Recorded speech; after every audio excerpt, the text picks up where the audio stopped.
Salut à tous les rhizonomistes. Voilà, petite visite de ma serre, très rapide.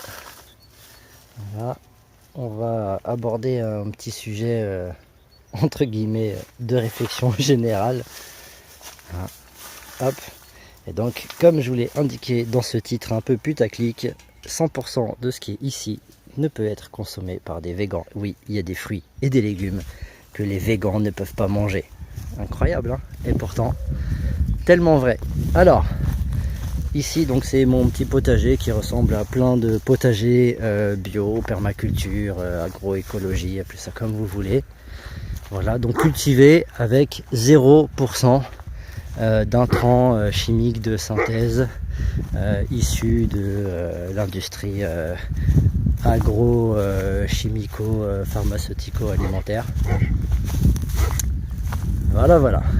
Et donc tout ce qu'il y a là, tout ce que vous voyez là depuis tout à l'heure, eh ben rien de ce qui sort d'ici ne pourra être consommé par un végan. Alors quand je dis que ça ne pourra pas, c'est pas que si un végan venait m'en demander, c'est pas que je lui en donnerais pas, c'est que ça, comment on va appeler ça, sa pseudo-philosophie, sa religion, sa doctrine l'en empêche, tout simplement.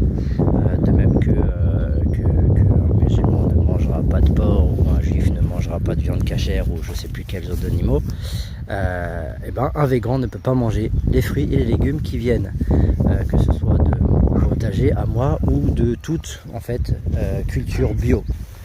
Ouais, alors par contre ils peuvent manger les fruits et légumes qui sortent de ce genre d'exploitation là. Voilà, alors quelle différence?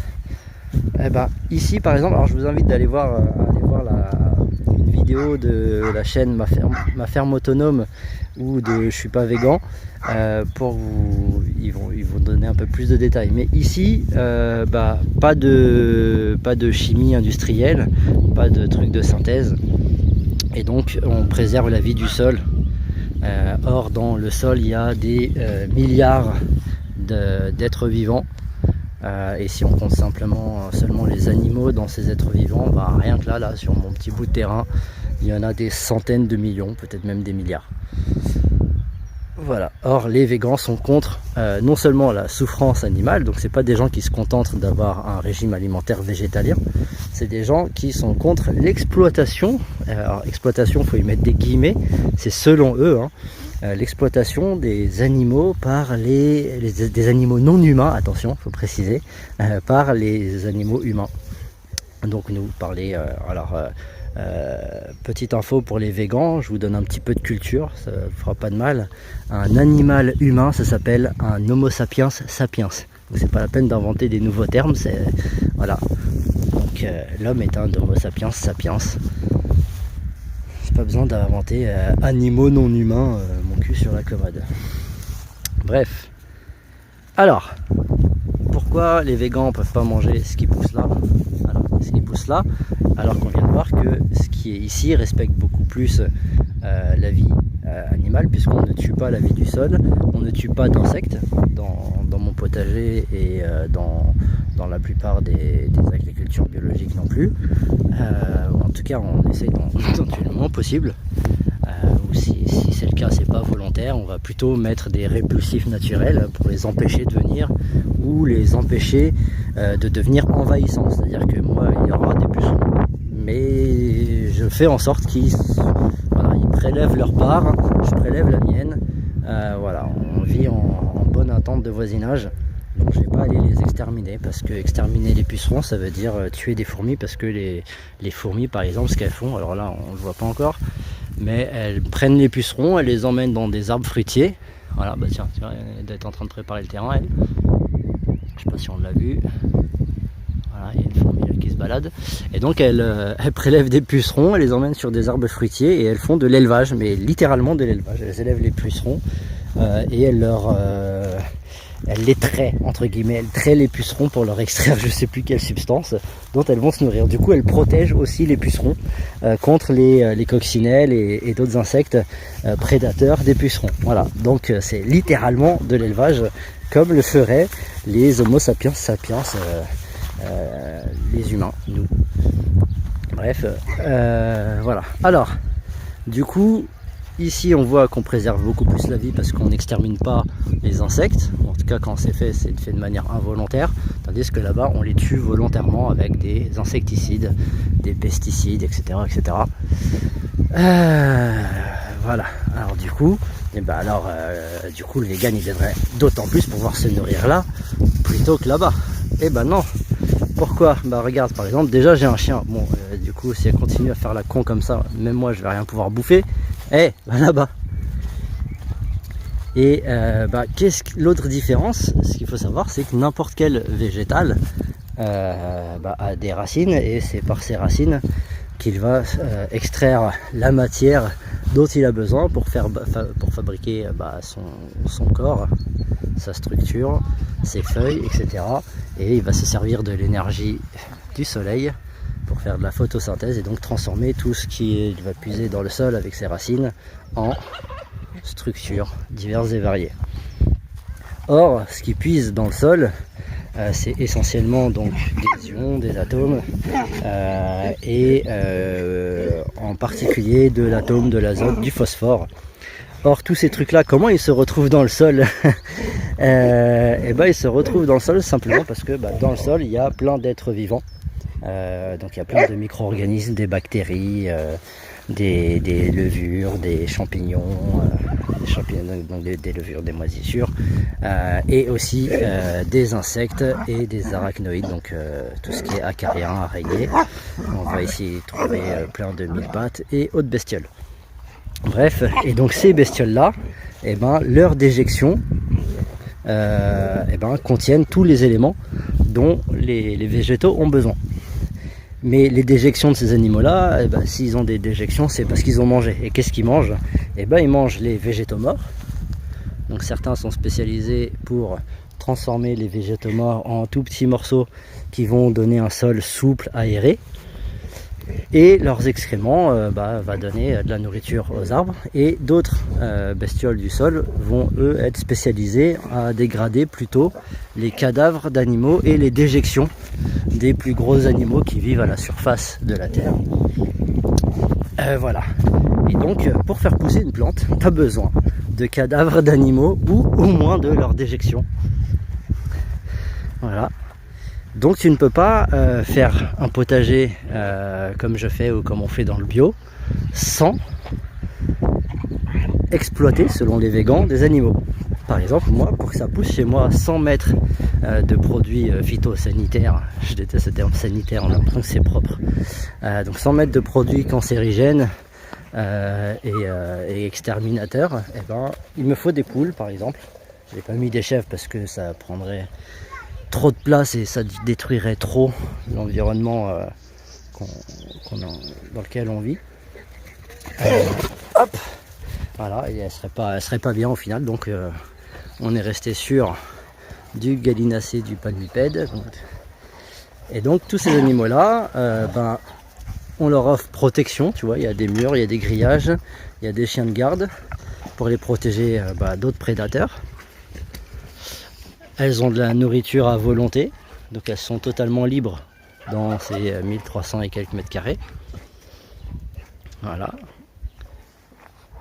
Elles ont de la nourriture à foison, de la nourriture qui est naturelle pour elles, cultivée par la mère nature. Voilà, donc elles manquent absolument de rien. Et regardez comment elles sont maltraitées. Évidemment les chiens qui font les fous, voilà. Quand je les appelle. Allez, elles viennent. Bon là il y a les chiens qui font des tares à côté, du coup elles se méfient. Voilà. Et donc tous ces animaux là, que selon un végan, je l'exploite. Or moi j'ai rarement vu un exploitant passer des journées entières à creuser des mares pour ses employés. Creuser ses mares, ses propres mains. Voilà.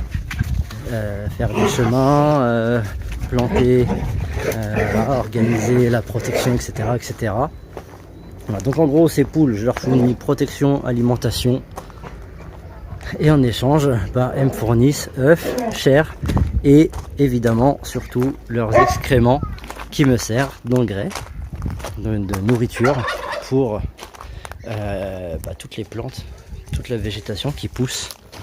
Voilà, ce qui permet de renouveler ce qu'elles mangent elles, donc le gazon qu'elles consomment, et ben leur déjection va aller nourrir le gazon qui n'a pas été consommé, donc il va pouvoir continuer de perdurer, ça va faire une espèce de cycle.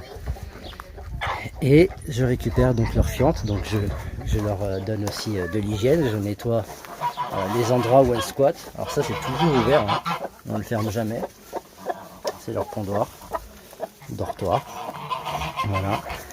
Et donc toutes leurs fientes, bah, pour pas qu'elles tombent malades, je les utilise, donc je leur fais aussi des coins propres, et cette fiente me sert donc à faire pousser 100% de tous les végétaux qui poussent chez moi.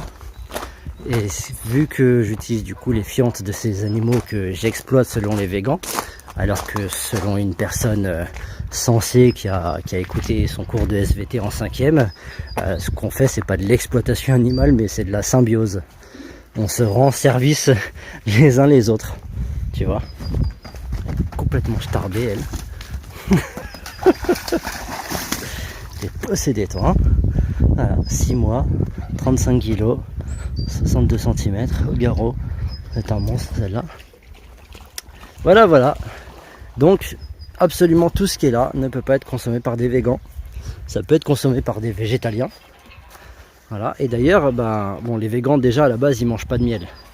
Mais s'ils mangeaient du miel, ils pourraient pas manger beaucoup de miel parce que comme les abeilles viennent butiner ici, ils pourraient pas non plus en manger. Mais de toute façon ils en mangent déjà pas. Voilà, donc les végans ne peuvent pas manger bio parce que quand tu fais de la culture bio, alors tu es obligé d'utiliser au minimum des fientes d'animaux, donc ce qu'on appelle le fumier. Donc fumier c'est les crottes de vaches, de chevaux, de moutons, de chèvres, d'oiseaux, de poules, etc. Donc il y a diverses sortes de fumier. Il y en a même qui utilisent de la poudre de sang séché, des os broyés, des coquilles d'œufs. Moi on utilise aussi des coquilles d'œufs. Voilà, et donc dans l'agriculture biologique, il y a forcément de tout ça.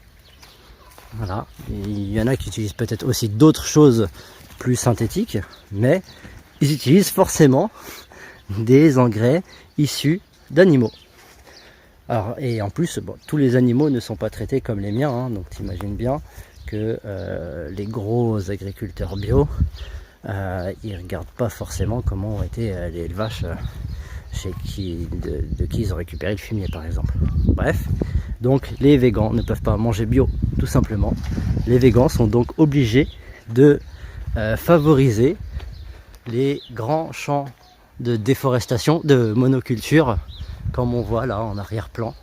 Donc monoculture sur un sol qui est totalement mort, c'est de la pierre en fait, et il n'y a rien qui pousse là-dessus sans qu'on y mette des engrais synthétiques fabriqués par l'homme, donc en utilisant du pétrole essentiellement.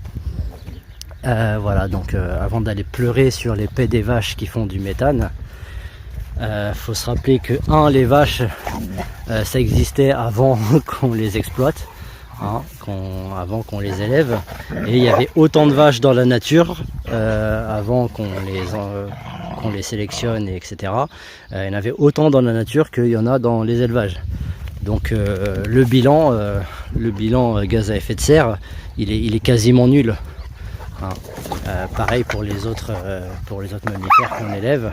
Voilà, avant un endroit comme ça, tu voyais des vaches, des chèvres, des moutons en liberté, au calme, dans des bois, dans des sous-bois, dans des prairies, des chevaux.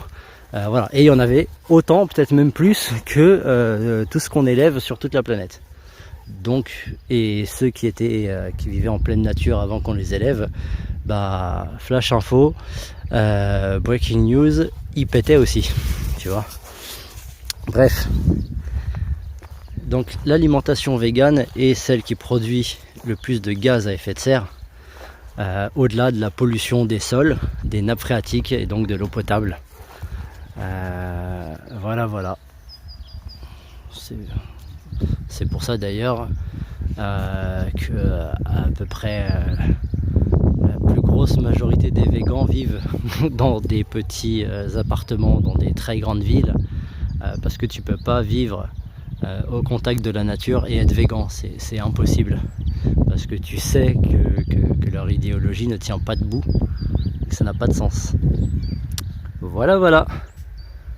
Donc les végans sont plus polluants et sont donc forcément contre l'agriculture biologique, puisque l'agriculture biologique est basée sur la symbiose animaux-végétaux, et les végans considèrent que la symbiose animaux-végétaux c'est de l'exploitation animale.